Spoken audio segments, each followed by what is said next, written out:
Hey trappers, good morning. Dale Billingsley here, Billingsley Brand Lures. So I've done some thinking here the last couple of days and been snooping around a lot on Facebook and some of the other social media platforms, and I see this question come up quite often about picking location for canines and predators, canines, cats. And the first thing that I always see is guys respond with, well, set on sign. That's great. That's wonderful. I couldn't agree more with it. Other than the fact of, what do you do when you can't find sign? Maybe you don't have a dog with you. Maybe the grass is too thick. Maybe the ground's too hard. You're in a drought situation. You can't see a track. You can't find droppings. You can't find signs. So then what do you do? Well, that's when you have to start thinking like the predator that you're after. Bill Nelson, which I know some of you younger guys probably don't know who that is, and I would suggest that you go back into the annals of history a little bit and do some studying, and you'll find out who Bill Nelson, E.J. Daly, John Ian, those kind of guys, you'll find out who they are. And you'll see that a lot of the things that guys are telling other guys today were already thought of back in the 30s, 40s, and 50s. So basically, they're just kind of reinventing the wheel. But anyway, Bill Nelson always claimed he was from this part of the country. Told my uncle that if you want to catch one, you have to think like him, act like him, and smell like him. And those are pretty true words. So let's take a look at some locations today and why you would set there. At least why I would set there. I'm not saying that this is, everything that I tell you is chiseled in stone. I'm just saying this is where I would set. This is why I would set it there. And then hopefully you'll be able to kind of get started on your own at picking location. So stay hooked with me. We'll be right back. Okay guys, here we are. We're on a good location. One of my better cat locations. What we got going here, we've got this creek drainage that comes down through here, as you can see just on the other side of those old dilapidated big round bales there. Farmer's got cattle in here, but he'll take them out long about end of November, 1st of December. He'll move the cattle out of here. So what those predators do, what we've got going, let me get through this first. We've got this creek that comes down through here. We've got a ditch that comes in here and meets this creek from the east. We have, I don't know how well you'll be able to see it. Let me move over this way. We've got this lane right here, this tractor lane. This used to be an old tractor crossing right here. It's gone now. After so many floods, they finally just quit using it. But we've still got that old lane right there that comes into this creek right here. That ditch I mentioned earlier comes into here. Now, if we swing around past my pickup, we've got another ditch, as you can see, or another draw that comes down into here. We've got all kinds of cattle trails that all come into this location. This is, so to say, the center of the wheel, the center of the hub of the wheel, and the spokes all go out from here. Let me try to get you a good, just general 360 pan around here so you get a better idea. Okay, so the center of the hub of the wheel is right here where I'm standing, and everything comes into here. This is the location. Right here where the ground's good and open here. It's not overgrown from where they've been feeding big round bales. Everything comes into here. Now, this, let's see, this direction right here that the camera's facing is northwest. So I want to put my sets predominantly to this northwest side. I would maybe take this, see where something's been a digging right there. The timber's pretty interested in it. But I would take like that cow pie right there, and would be a great backing for a set. Or I would go get a big rock up out of the creek and drag up here or something to put there for a backing. Then I would come over here. I would probably pop in a pair of sets right here on this northwest side. I'd pop in 2 sets right there. Then I would come back over here to the southeast corner, and I would pop in a pair of sets here. Maybe one up there, one back here. That way I cover all wind directions. Here in the Midwest, or at least here in southeast Iowa anyway, our prevailing wind in the wintertime is to the northwest. But when we get a storm coming in, then a lot of times it'll swing around and switch to the east-southeast. So you want to make sure you cover all your wind directions. I had a friend of mine there, looky there, there's some droppings right there. So we know we're on location. A friend of mine a couple years, well, it's been 7-8 years ago now that I really think about it, called me one morning. I'm running traps, and he says, hey, he says, I've got a problem. I said, okay, what's that? He said every morning he's got a couple coyote sets in, and he said every morning about 30 yards away from his sets, there are fresh coyote tracks coming through. What do I do?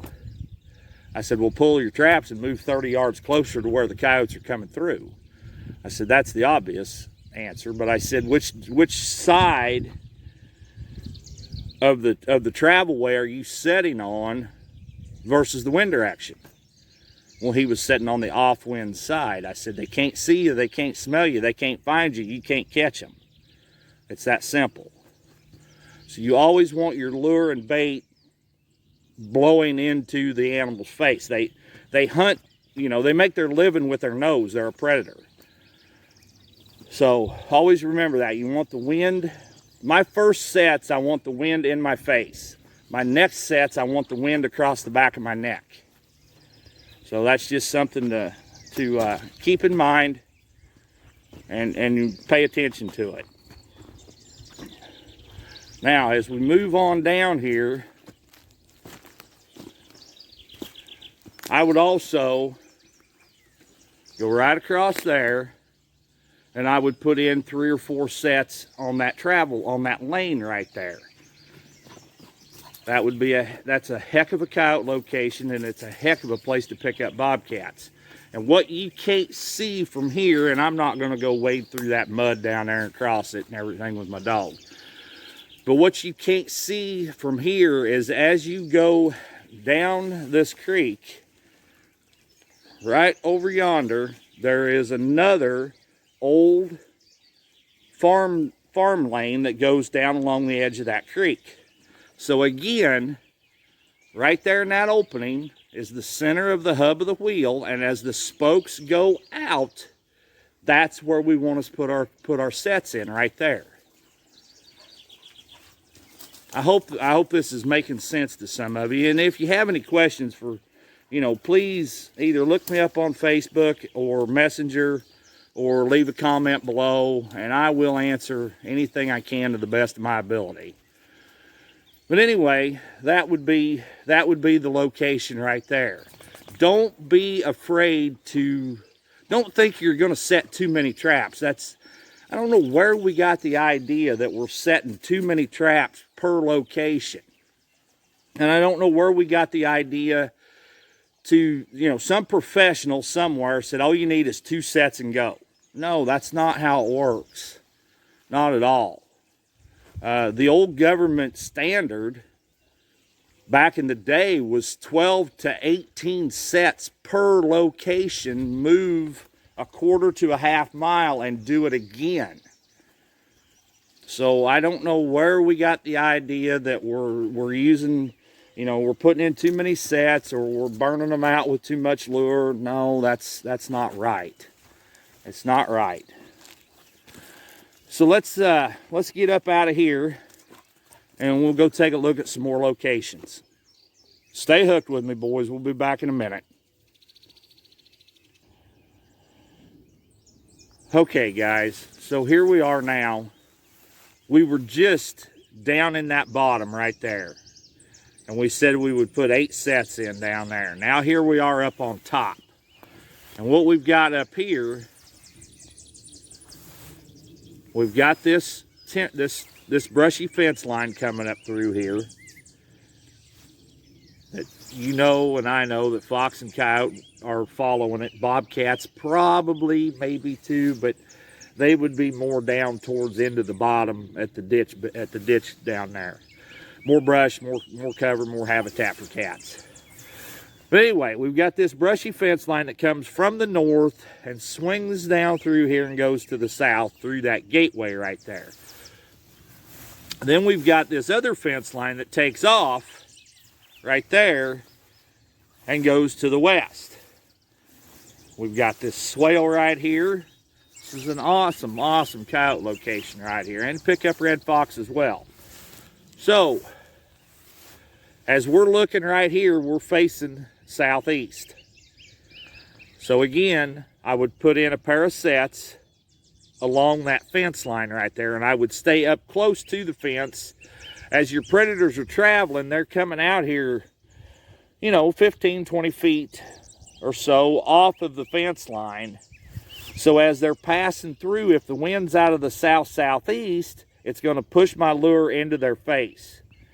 Then I would come around and I would come here like, off of the nose of the truck there, and I would pop in another pair of sets right here somewhere, again, to catch that prevailing northwest wind. So as they're traveling up along here, 15, 20 feet out off of that fence, but still another 15, 20 feet from where my sets are over here to the northwest, the lure and bait is going to blow into their face.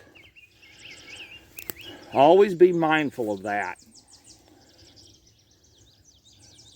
Very good location right here. So we've got 8 sets that we popped in down there in the bottom earlier. Now we've come up here on top and we've popped in another 4 sets. That's 12 sets within 300 yards of each other. So that's a good jag of sets in a small area. And when those coyotes, especially when they move through, you have the opportunity to roll on them and roll on them hard. Clean them up, get your sets pulled, get down to the next, get on the next group. No sense in monkeying around taking them out 1 or 2 at a time when you can take out a family group or a group of coyotes all at one shot, especially later in the season when they're breeding. So anyway, I hope this is making sense to you. I hope I'm conveying what I'm trying to get through to you.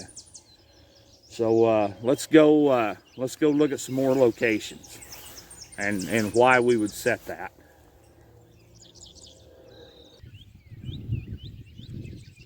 Okay, guys, what we got here, very typical Midwest farm type location. You can see the tractor crossing right there, that bare spot of ground in between the green, coming through that swale right there. That would be the natural place for any fox or coyote to cross right there. Plus, would also make a pretty decent kind of bobcat location, as what we got going here, we have that ditch right there that follows down into that creek right there. And it runs back up, I don't want to get too far around, but it runs back up there to the east into some pretty heavy timber up in there. So any cats hunting down that creek bed and decide to venture up into there would come right through there. So we're sitting here and we're facing south. So we would go off to the left side, across that crossing to the left side, and put in a pair of sets there. Then when we come back on this side of it, to the right side, off that corner right there, and we would put in another pair of sets right there. That would catch our prevailing winds, northwest, southeast. Plus, it's going to be right in your predator's face. You're right on the travel way. Plus, it's far enough off the gravel road that coyotes would still act like coyotes that far out. Get much closer than that to the road around here anyway, at least in my country, coyotes become a little bit neophobic and they don't act like they should. So try to remember that. Stay, a couple hundred yards, or at least 100 yards in anyway. A good 100 and they'll still act like coyotes should. Much closer than that, you're taking a chance as to whether they're going to stop and work your set or not. Okay, let's go look at some more.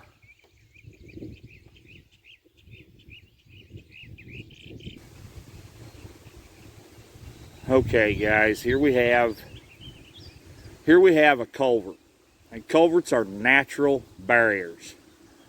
They're not going to, especially on a major creek system such as this, they're not going to go through them. They're going to come up and go around them. So what we try to do here is try to pick our locations up off of the creek just a little ways. They're not going to get too far from it. They're going to try to hunt along it. And then when they cross, they're going to cross right up alongside of the culverts a lot of times, especially bobcats. Maybe not so much fox and coyotes, but especially bobcats. They're going to hunt up along the edge of these creeks, and they're going to cross around these big culverts like this. They're not going to go through them. Small culverts, absolutely. Absolutely, they'll go right through them. Generally, they'll go around them, but they will go through some of them. So you always want to be mindful of that. Here we are facing south down this creek, and as we come around over to the other side, to the north side of it,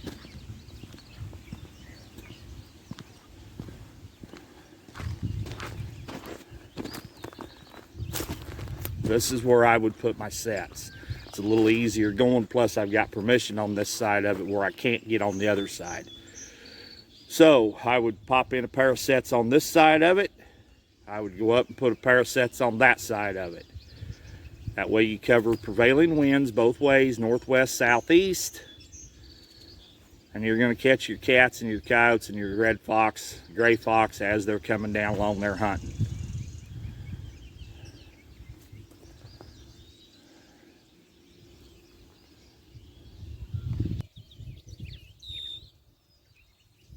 Okay, gang. And what we got going on right there is that swale that comes up through off. There's a gateway way down yonder there in the bottom to the north. I don't know if you can see it or not. But there's that subtle swale that comes up through this pasture right here. And right there, where that dozer pile is, that's the location. That's nothing, and nothing more for the fact. Simple fact is, it has eye appeal. Any predator is going to be attracted to that dozer pile simply because of the game that's there. Simply just because it's full of rabbits, it's full of mice. So be sure and check those places like that out. Plus, if they're going to cross through here, they're going to come up along that fence right there too. So what I would do is go clear down to the bottom. If I could get permission in here, I would go clear down to the bottom to that gateway down yonder I was talking about. There's a cross fence right there is what there is. There's this fence that comes in from the south and runs north here in front of the screen there. Then way down in there where that gateway is, there's another cross fence that runs all the way along that ditch way down yonder and comes across. Again, that's the center of the hub of the wheel and the spokes going out from there. That's the location. Then I would come up here to this dozer pile and I would put in another 4 sets, 2 on each side of that swale. Again, pick up any predators that come up through there. All right, guys, let's move on and look at some more maybe.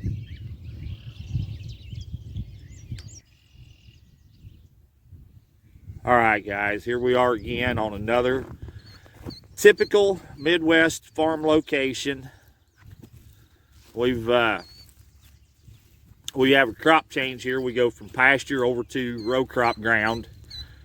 We have a fence line along with a power line that runs down through there, and you can see the gap between that set of trees and that big brush patch right there. You can see that gap down yonder where the fence and the power line go through. That would be the location.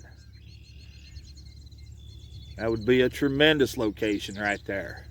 Any predators coming through following this fence line is going to cross right through that gap. That narrows up the target area is what it does. It puts your sets in the zone right in their face. So we would try to get permission on both sides of the fence, and hopefully it's the same landowner owns both sides, but generally in this country that's not the way it is. And in this country you're going to have a hell of a time getting permission from anybody, because God forbid you might scare a deer. I live in the whitetail capital of the world, and getting permission around here is getting harder and harder all the time. So anyway, that's what you want to look for right there.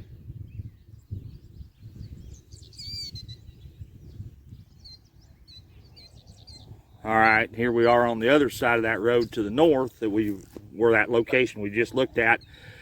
Again, we have the same type of situation here. We just don't have the power line, we don't have the fence line, but we still have the crop change line going through. And you would want to go down through there, either place something that stands out to the animal or find something that stands out down through there. Now from here I can't see anything that would really stand out and catch their eye other than that far fence line way down yonder. Would be the typical location unless you place something out there to stop them and stall them out. But anyway, that would be a great location right there.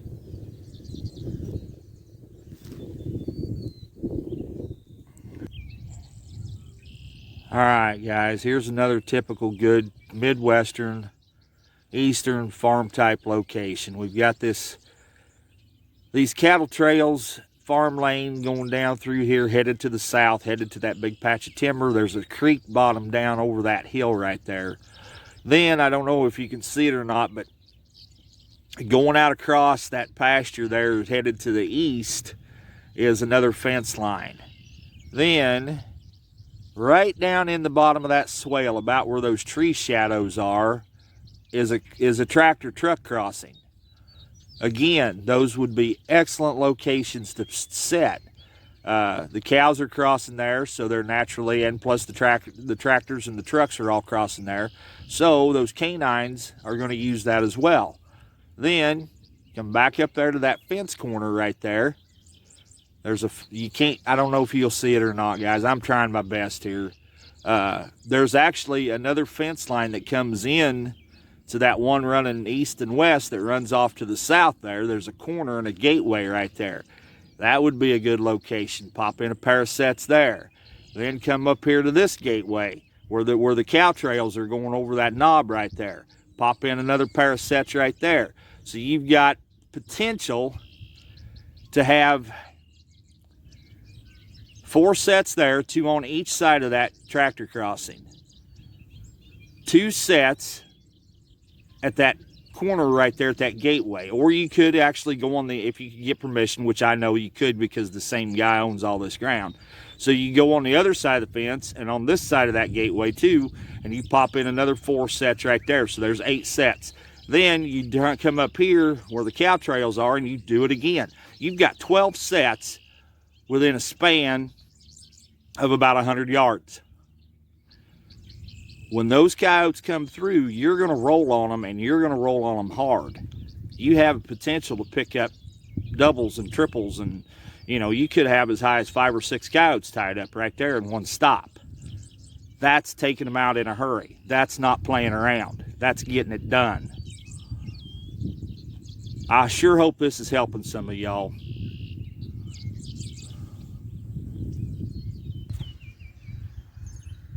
All right, trappers. You can see that big hump of dirt out there in the middle of that field. That would be a location, as it would be nothing more than a focal point. I would sure enough check that out. Now, what you can't see from here, and you might be able to, I don't know just yet. There's a fox den dug into that hump of dirt. She opened it up earlier this spring. Now, she's not used it yet, but she opened it up. She did use it last spring. There was a litter of fox raised right there. But to my knowledge, I drive by this thing all the time. I've not seen any activity around it as far as pups sitting outside of it or anything like that. So, but again, that's not saying to trap the den, because at the time of the year trapping season's open, during the fur season, they're not in the den.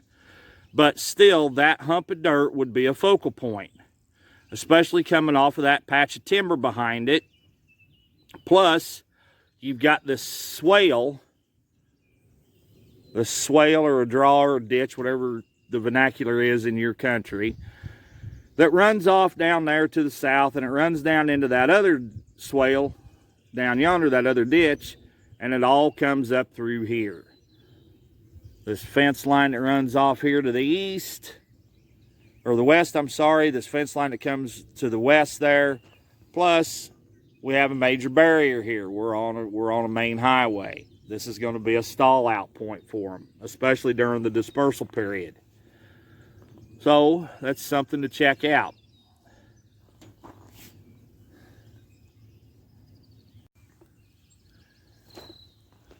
All right, guys, that kind of concludes all of this video. I hope it's helped some of you be able to pick location a little better, if there's not any sign there. If you would, please hit that thumbs up button, drop me a comment, let me know what y'all want to see, and please share this if you would, and subscribe if you want to see more content, more videos. Thanks a lot for watching, guys. I appreciate it.